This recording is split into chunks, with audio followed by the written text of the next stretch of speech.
Hi నమస్తే welcome back to our channel మన ఇంటి అభిరుచులు. నేను మీ రోజా. ఈరోజు మనం అసలు సిసిలైన ఒరిజినల్ మెథడ్లో రసగుల్లా ప్రిపేర్ చేసుకుందాం. ఇది స్వీట్ షాప్ కంటే కూడా చాలా జ్యూసీగా స్పంజీగా చాలా టేస్టీగా ఉంటుంది. ప్లస్ ఏంటంటే చేసుకోవడం కూడా చాలా ఈజీ. ఇది ఒక్కసారి మీరు ఇదే మెథడ్లో చేసుకున్నారు అంటే స్వీట్ షాప్లో కొనడానికి కూడా అంత ఇష్టపడరు. అంత టేస్టీగా ఉంటుంది, అంత సాఫ్ట్గా కూడా ఉంటుంది. ఈ మెథడ్ని నేను చెప్పినట్టు మీరు స్టెప్ బై స్టెప్ ప్రిపేర్ చేసుకున్నారు అంటే చాలా పర్ఫెక్ట్గా వస్తుంది. ఫస్ట్ 1 లీటర్‌న్నర పాలు తీసుకున్నాను నేను. వీటిని మరిగించుకోవాలి. వీటిని మరిగించుకునే లోపు ఇప్పుడు వెనిగర్ మిక్స్చర్ని కూడా ప్రిపేర్ చేసుకుందాం. వెనిగర్ని ఎప్పుడూ కూడా పాలలో వేసినప్పుడు డైరెక్ట్ వేసేయకూడదు. రసగుల్లాకి డైరెక్ట్ వేసేస్తే పాలు కొంచెం హార్డ్ అయిపోతాయి. వెనిగర్లో 1 కప్ వెనిగర్కి 6 గ్లాసులు వాటర్ పోసుకొని డైల్యూట్ చేసుకొని పక్కన పెట్టుకోవాలి. పాలు ఇలా జస్ట్ ఒక పొంగు వస్తే సరిపోతుంది, మరగనవసరం లేదు. చూడండి, జస్ట్ ఇలా పొంగు రాగానే స్టవ్ ఆఫ్ చేసేసుకోవచ్చు. స్టవ్ ఆఫ్ చేసిన వెంటనే కూడా వెనిగర్ వేయకూడదు. జస్ట్ ఒక 10 మినిట్స్ కొంచెం కూల్ అవ్వాలి. మరీ వేడిగా ఉన్నప్పుడు పాలలో వేసేస్తే పన్నీర్ కొంచెం హార్డ్గా వస్తుంది. దానివల్ల రసగుల్లా టేస్ట్ అనేది కాస్త మారిపోతుంది. ప్లస్ రసగుల్లా కూడా హార్డ్గా అయిపోతుంది. ఒక 10 మినిట్స్ చల్లారిన తర్వాత ఈ వెనిగర్ మిక్స్చర్ని కొంచెం కొంచెం వేసి కలుపుతూ ఉండాలి. కలుపుతూనే కొంచెం కొంచెం ఎందుకు వేయాలి అంటే ఎక్కువ ఒకేసారి వేసామంటే పాలు విరుగుతాయి కానీ రసగుల్లా అయితే పర్ఫెక్ట్గా రాదు, పొడి పొడిగా అయిపోతుంది. అందుకని చెప్పి కొంచెం కొంచెం వేసి కలుపుతూ పాలు విరిగే వరకు వేసుకోవాలి. చూడండి, పాలు విరిగినట్టు మీకు కనిపిస్తున్నాయా వీడియోలో? ఇలా ఈ రకంగా అయితే సరిపోతుంది. ఇలా పాలు విరిగిన వెంటనే కూడా మనం వడగొట్టేయకూడదు దీన్ని. పాలు విరిగిన తర్వాత ఒకసారి బాగా మిక్స్ చేసి మూత పెట్టి గేదె పాలు అయితే ఒక 10 మినిట్స్, ఆవు పాలు కానీ ప్యాకెట్ పాలు కానీ అయితే 3 to 5 మినిట్స్ పక్కన పెడితే సరిపోతుంది. ఎందుకంటే గేదె పాలలో ఫ్యాట్ ఎక్కువ ఉంటుంది కాబట్టి కొంచెం టైం పడుతుంది. ఒక 10 మినిట్స్ తర్వాత ఇలా ఒక చిల్లులున్న గిన్నె తీసుకొని దీనిలో ఒక కాటన్ క్లాత్ వేసుకోవాలి, డ్రైన్ చేసుకోవడం కోసం. ఇలా వేసిన కాటన్ క్లాత్లో విరిగిన పాలు ఉన్నాయి కదా, ఆ పాలు మొత్తం వేసేసుకోవాలి. వేసుకొని నీళ్ళని మొత్తం డ్రైన్ చేసేయాలి. నీళ్ళని డ్రైన్ చేసిన తర్వాత ఈ క్లాత్ మొత్తం దగ్గరికి తీసి వాటర్ లేకుండా పన్నీర్ని మొత్తం పిండేసుకోవాలి. ఈ పిండుతున్నప్పుడు మీరు మరీ ఓవర్గా పిండారు అంటే డ్రైగా అయిపోతుంది. అంత డ్రై అవ్వకూడదు, కొంచెం మాయిశ్చర్ ఉండాలి. అందువల్ల ఏంటంటే వాటర్ లేకుండా కొంచెం మాయిశ్చర్ ఉండేటట్టు పిండుకోండి, సరిపోతుంది. మరీ ఎక్కువ గట్టిగా పిండేశారు అంటే కనుక పన్నీర్ లాగా ఉంటుంది, పొడి పొడిలాడుతూ అయిపోతుంది. అప్పుడు రసగుల్లా షేప్ కూడా సరిగ్గా రాదు కనీసం. పైగా ఏంటంటే మనం షుగర్ సిరప్లో వేసేసరికి విడిపోతుంది. ఇలాగా కాస్త గట్టిగా పెట్టుకున్న తర్వాత ఈ వాటర్ ఉన్నాయి కదా, ఈ వాటర్ని అయితే వేస్ట్ చేయకూడదు. ఈ వాటర్ని పక్కకు సేవ్ చేసి ఉంచుకోవాలి. నెక్స్ట్ ఈ వాటర్తో మనం చేసే ప్రాసెస్ కూడా చాలా ఇంపార్టెంట్ ఇది. దానివల్ల ఈ వాటర్ని మాత్రం అసలు వేస్ట్ చేయకుండా ఉంచండి. ఇప్పుడు ఈ పన్నీర్ని అంతా ఒక బౌల్లోకి వేసుకొని కొంచెం వెడల్పుగా ఉన్న బౌలే తీసుకోండి మ్యాక్సిమం. లేదు అంటే మీరు గ్యాస్ కౌంటర్ మీద చేసుకున్నా పర్వాలేదు. నెక్స్ట్ స్టెప్ ఇలాగ వెడల్పుగా ఉన్న బౌల్లోకి మొత్తం ట్రాన్స్ఫర్ చేసేసుకోండి. ఈలోపు ఏంటంటే షుగర్ సిరప్ని ప్రిపేర్ చేసుకుందాం. బయట పన్నీర్ బాల్స్ చేసిన తర్వాత డైరెక్ట్ షుగర్ సిరప్లో వేసేస్తారు. అలా కాకుండా నేను మెథడ్ కొంచెం వేరుగా చూపిస్తాను. ఇది చాలా పర్ఫెక్ట్గా ఉంటుంది. ఇప్పుడు దీనికి ఫస్ట్ ఏంటంటే 1 కప్ షుగర్కి 4 కప్పులు వాటర్ పోసుకొని దీంట్లోనే కొంచెం ఇలాచీ కూడా వేసుకోవాలి. యాలకులు కూడా వేసుకున్న తర్వాత కొంచెం పాలు పోసుకోవాలి. ఎలా అంటే ఒక 2 టేబుల్ స్పూన్స్ పాలు సరిపోతాయి, కానీ కంపల్సరీ పాలు వేయాలి. పాలు వేసిన తర్వాత వీటిని బాయిలింగ్ అయ్యే వరకు మరిగించుకోవాలి.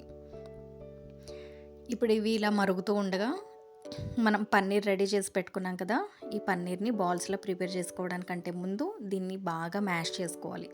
జస్ట్ నార్మల్గా మ్యాష్ చేస్తే సరిపోదు. అది ఎలా అంటే పిండి ముద్దలాగా బాగా సాఫ్ట్గా అయిపోవాలి. అలా సాఫ్ట్గా అయ్యేటట్టు మన అరచేతి మడం ఉంటుంది కదా, దాంతో బాగా నలుపుతూ మ్యాష్ చేసుకోవాలి.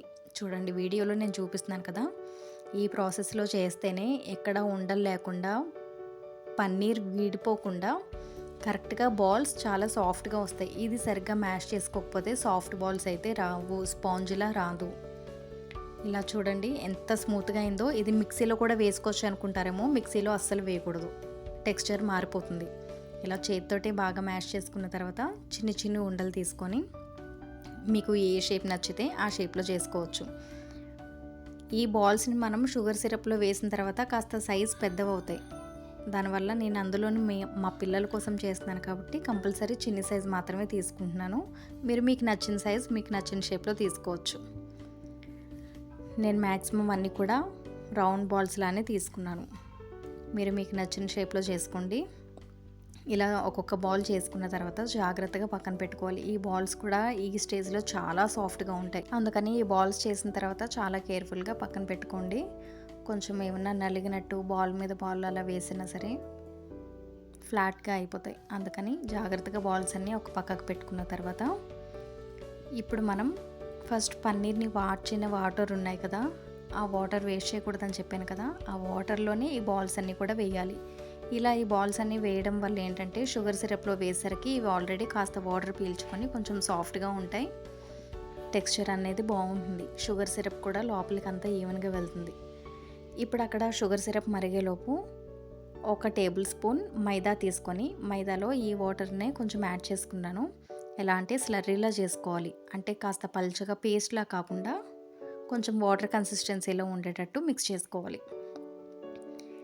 ఈ మైదా కూడా ఏంటంటే బాల్స్ క్రాక్ రాకుండా ఉంటుంది. ఈ మైదా వేయడం వల్ల షుగర్ సిరప్లో వేసిన తర్వాత బాల్స్ అనేవి క్రాక్ ఇవ్వకుండా చాలా సాఫ్ట్గా ఉంటాయి పైన కూడాను. దానికోసం మైదా యాడ్ చేస్తారు. మైదా వేసిన తర్వాత దీన్ని ఒకసారి బాగా మిక్స్ చేసుకోవాలి.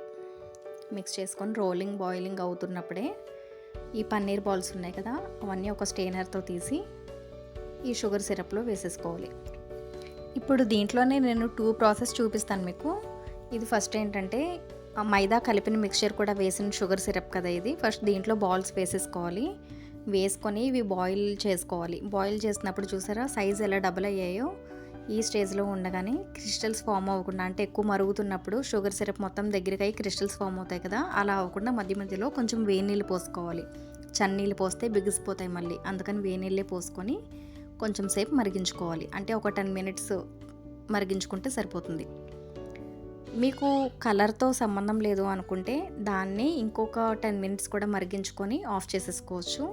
లేదు మాకు షుగర్ సిరప్ చాలా నీట్గా కావాలి అంటే కనుక వేరే ప్యాన్లో మళ్ళీ ఒక 1 కప్ షుగర్ వేసుకొని 1 కప్ షుగర్కి 1 కప్ వాటర్ వేసుకొని ఆ సిరప్లో ఉన్న బాల్స్ అన్నీ కూడా తీసి ఈ సిరప్లో వేసుకోవాలి. ఇదేంటంటే జస్ట్ కలర్ కోసం మాత్రమే ఈ ప్రాసెస్ ఇది. అంటే మోస్ట్లీ మన ఇంటికి ఎవరన్నా వస్తున్నప్పుడు మనం ఎవరికన్నా ఇవ్వాలనుకున్నప్పుడు షుగర్ సిరప్ క్లియర్గా ఉంటే బాగుంటుందని తప్ప, లేదు అంటే ఈ ప్రాసెస్ అంత మ్యాండేటరీ అయితే కాదు. ఇలాగ మనం సిరప్లో వేసిన తర్వాత దీన్ని కొంచెం సేపు ఒక 5 మినిట్స్ మరిగించుకోవాలి. మరిగించి స్టవ్ ఆఫ్ చేసి మూత పెట్టి పక్కన పెట్టేసేయడమే. ఇంచుమించు ఒక 2-3 అవర్స్ తర్వాత మనం ఓపెన్ చేసి చూడాలి. అప్పుడు బాల్స్ అనేవి పర్ఫెక్ట్గా స్మూత్గా ఉంటాయి. లేదు అంటే కొంచెం చూయీగా ఉన్నట్టుంటాయి.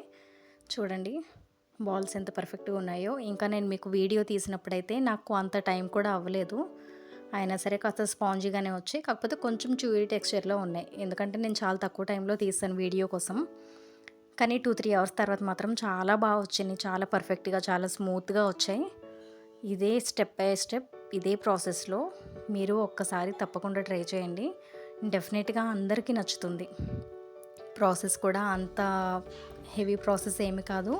ఆల్మోస్ట్ మన ఇంట్లో ఉండే ఇంగ్రీడియంట్స్ తోటే చేసుకునేది కాబట్టి మనం ఎప్పుడు కావాలంటే అప్పుడు చేసుకోవచ్చు. ట్రై చేసి ఎలా ఉందో కామెంట్ సెక్షన్లో షేర్ చేయండి. Thanks for watching.